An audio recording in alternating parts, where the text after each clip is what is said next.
गुरुदेव के नाम से प्रसिद्ध कांग्रेस के स्टार प्रचारक और मध्य प्रदेश कांग्रेस के समन्वयक भास्कर राव रोकड़े ने कांग्रेस प्रत्याशी के समर्थन में क्षेत्र के शिक्षित बेरोजगार युवाओं और प्रबुद्ध जनों को संबोधित किया और शिक्षित बेरोजगार युवाओं के भविष्य के साथ किस तरह शिवराज सरकार ने खिलवाड़ किया है और कांग्रेस उन्हें अवसरों से जोड़ने के लिए क्या करने जा रही है, इसके बारे में जानकारी दी। रोकड़े ने कहा कि आउटसोर्सिंग प्रणाली बंद कर शिक्षित युवाओं के लिए सरकारी और निजी क्षेत्रों में नियमित नौकरियां सुनिश्चित की जाएंगी। क्षेत्र के प्रबुद्ध साथियों, युवा साथियों और हमारे इस क्षेत्र के पत्रकार बंधुओं, साथियों, क्या कभी आपने कल्पना की होगी कि पढ़े लिखे युवाओं की भी दलाली होगी? दलाली वो भी युवाओं की। अरे भाई, आपने तरह तरह की दलाली सुने होंगे, जमीन की दलाली, रेत की दलाली, शराब की दलाली, बैलों की दलाली, हाँ, जानवरों की भी दलाली होती रही है। ये सब दलाली तो आपने सुने होंगे, लेकिन ये पढ़े लिखे युवाओं की दलाली होगी क्या कभी सोचे? लेकिन हो रही है। ये जो सरकार है ना, ये जो चल रही ना 18 साल से, इस सरकार ने युवाओं की दलाली शुरू कर दी। आउटसोर्सिंग प्रणाली है क्या? अरे आउटसोर्सिंग मतलब दलाली। दलाली कैसे? ये का व्यक्ति दूसरे को बोलता है, वो नौ काम कराना है भैया, काम कराना है, काम कराना, जाओ लेके आओ, कर्मचारी लेके आओ, वो तय करता है तुमको इतना इतना मजदूरी देंगे, इतना वेतन देंगे। वो भी कौन? इंजीनियर को। इंजीनियर की दलाली लो। क्या कल्पना है? माता पिता ने पढ़ाया, मेरा बेटा इंजीनियर बनेगा, साहब बनेगा, साहब, मेरा बेटा साहब। अरे बेटे को साहब बनाने का स्वप्न देखने वाले माता पिता ने कभी सोचा भी होगा कि उनके बेटे को दलालों के हवाले कर दिया जाएगा? अरे ये कैसी व्यवस्था भाई? सोचिए, पढ़े लिख करके लड़के जब जाते हैं आईटीआई, पॉलिटेक्निक, इंजीनियरिंग आदि आदि की पढ़ाई कर लेते हैं, ग्रेजुएशन आदि ट्रेडिशनल कोर्सेज के कर लेते हैं, कॉमर्स की पढ़ाई कर लेते हैं, एमबीए कर लेते हैं। ये सारी पढ़ाई करने के बाद जब गांव में जाते हैं या शहरों में जाते हैं, आपस में बातचीत करते हैं, क्या हुआ यार, नौकरी का क्या हुआ? अरे भैया वो बात तो किए थे, वो एक कंसल्टेंसी कंपनी वाला आया था, तो क्या हुआ कंसल्टेंसी? अरे वो बोल रहा है 3 महीने की वेतन का पैसा पहले जमा करो, इतना वेतन मिलेगा, तब तुमको जो है आउटसोर्सिंग कंपनी के माध्यम से नौकरी लगेगी। ठेके के आदमी बनोगे, ठेकेदार के आदमी बनोगे, ऊपर के ऊपर, अभी पक्की नहीं लगेगी। अरे बड़ी विचित्र स्थिति है, ये चर्चा होती है। अब वो पढ़ाई लिखाई में कर्जदार बने माता पिता के पास जाता है, मेरे को नौकरी चाहिए तो इतना पैसा दो, मैं इतना पैसा दूंगा तब नौकरी लगेगी। माँ बाप सोचते हैं चलो लगने दो ना यार, नौकरी तो लग रही है, दे दो। कितना पैसा? अगर 12,000 मिल रहा है तो भारतीय 36,000 रुपए देना है, अगर 16,000 मिलना है तो 48,000 रुपए देना है। अब माँ बाप ने कहीं से लाके पैसा दिया, नौकरी करने गया। अरे भाई 16,000 रुपए महीना में घर कैसे चलाएगा? ये तो सोचिए। ये तो बात 16,000 की रही, 16 नहीं मिलता। आउटसोर्सिंग कंपनी वाला वो 16,000 से पैसा काट के देता 12,000 है। अब वो कैसे घर चलाए? बड़ी विचित्र स्थिति है। घर का किराया दे, घर के लिए सामान लाए, सब्जी का लाए, क्या करे क्या न करे समझ में नहीं आता। 1 रुपया भी माँ बाप को नहीं दे पाता। फिर जैसी उम्र बढ़ती है, माँ बाप का स्वप्न शुरू हो जाता है, लड़के को शादी करना है, शादी करने का चक्कर चलता है। शादी करते समय में अधिकांश लड़के लोग माँ बाप से झूठ बोल देते हैं वेतन को लेकर के, और झूठ बोल के जब शादी होती है तो घर में कलह शुरू हो जाता है। माता पिता बोलते हैं ये तो लड़का बड़ा विचित्र निकला, कुछ ही दिनों में जोरू का गुलाम हो गया, माँ बाप को पूछता भी नहीं। और पत्नी बोलती है कि 48,000 रुपए महीने का वेतन मिल रहा है, ये झूठ बोल के शादी किया, और अब देखो वो झूठ भी नहीं मानती, वो तो मानती है कि 48,000 रुपए महीना मिल रहा था, ऐसा वेतन बताया इसने, पूरा का पूरा पैसा माँ बाप को दे देता है और मेरा कोई ध्यान नहीं रखता। तो पत्नी बोलती है कि ये पूरा पैसा माँ बाप को दे देता है, कलह शुरू। और इधर माँ बाप बोलते हैं ये जोरू का गुलाम हो गया, माँ बाप का ध्यान ही नहीं रखता।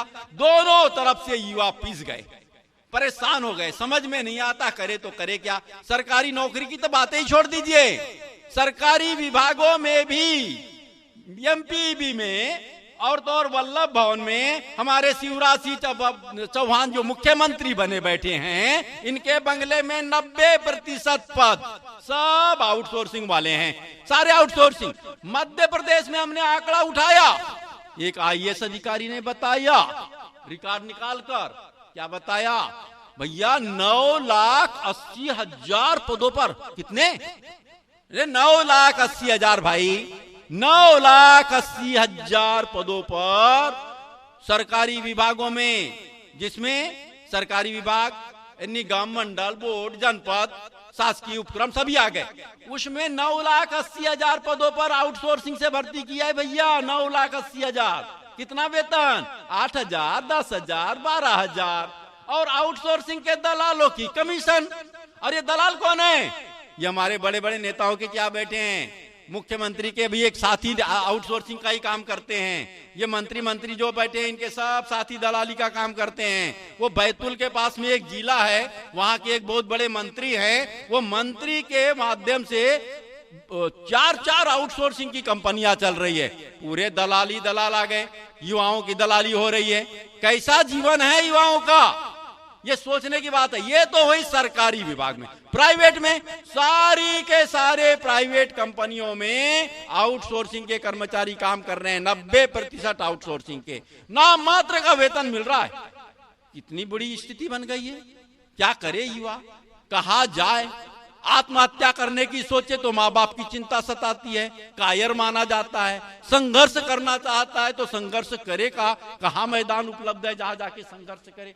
भाई संभावना हो तो संघर्ष भी करे, अगर संभावना ही नहीं है तो संघर्ष कहाँ करे?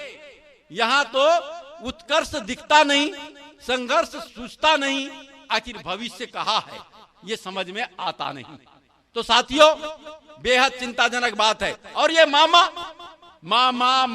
बनकर मामू बनाने वाला, यह हमें लाखा महल में पहुंचाने का स्वप्न दिखा रहा है। महल में पहुंचाता नहीं, लाखा महल में पहुंचाता है और भविष्य पर आग लगा देता है। ये पूरा शकुनी मामा है। इन्होंने भविष्य का घरौंदा लाखा महल के रूप में बनाया है। और अब तक तो हमारा ये मामा बना, अब हमारी मम्मी का बन गया मुंह बोला भाई और कर दिया हमारे भविष्य का कबाड़ा। तो साथियों, मैं तो कहता हूं, ये आप लोगों का जो मामा है, युवा साथियों, ये जो हमारा साला मुंह बोला है, 17 नवंबर को इसका मुंह काला करना है। ये ठान लीजिए। अरे हंस रहे हो, ताली बजा रहे हो, इससे काम नहीं चलेगा। आपने निर्णय ले लिया, ये भी तो मुझे मालूम है कि आप कांग्रेस को ही वोट देने वाले हो, सोच लिए हो ना? क्यों? अच्छा, समानता का सिस्टम लाना है, ये भी अच्छा, ठीक बात है। आउटसोर्सिंग बंद करना है, दलाली बंद करना है, ये भी ठीक है। आपके सोचने से क्या होगा जी केवल? अरे वो मम्मी को समझाओ ना, वो बोल रहा है मैं तेरा मुंह बोला भाई बन गया, तू मेरी लाडली बहना। अरे वो लाडली बहना बनकर जो पैसा दे रहा है भैया, वो कौन सा पैसा दे रहा है? आप लोगों के भविष्य के लिए जो पैसा था, वो पैसा उधर दे रहा है। वो एक प्रकार से मान लो वोट खरीद रहा है, वोट। तो मम्मी को समझाओ, मम्मी को, नहीं नहीं नहीं नहीं मम्मी, उसको वोट मत देना, मत देना, उसने बर्बाद कर दिया हमारा भविष्य। मम्मी मेरे को नौकरी लग जाएगी ना, तो मैं तेरा इलाज भी कराऊंगा, अच्छी अच्छी साड़ियां भी खरीद के लाऊंगा, सब ध्यान रखूंगा मम्मी। ये 1,000-1,500 रुपए से कुछ नहीं होता।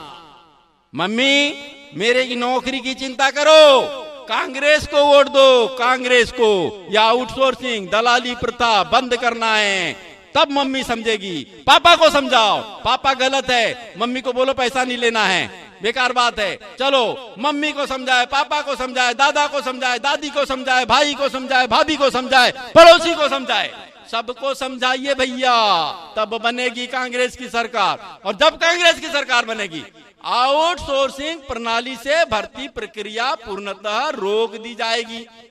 क्या सरकारी में? अरे हाँ भाई, सरकारी में अगर रोकी गई तो 9,80,000 पदों पर नियमित नौकरियों का सिलसिला शुरू हो जाएगा।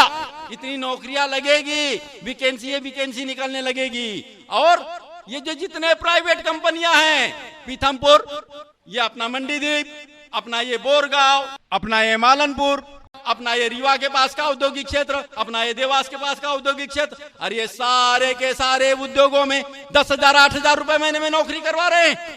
ये नहीं चलेगा। योग्यता के अनुरूप नौकरी होनी चाहिए। ये ठेका पद्धति नहीं चलेगी, दलाली पद्धति नहीं चलेगी। मामा की छुट्टी करिए, संकल्प लीजिए, 17 नवंबर को कांग्रेस के पक्ष में मतदान करना ही नहीं, कराना भी है। माता पिता चाचा चाची दादा दादी सबसे कांग्रेस के पक्ष में मतदान कराना है। और ये देख रहे हैं ना अपने समक्ष कांग्रेस की प्रत्याशी को, इन्होंने सम्यक विकास का संकल्प लिया है।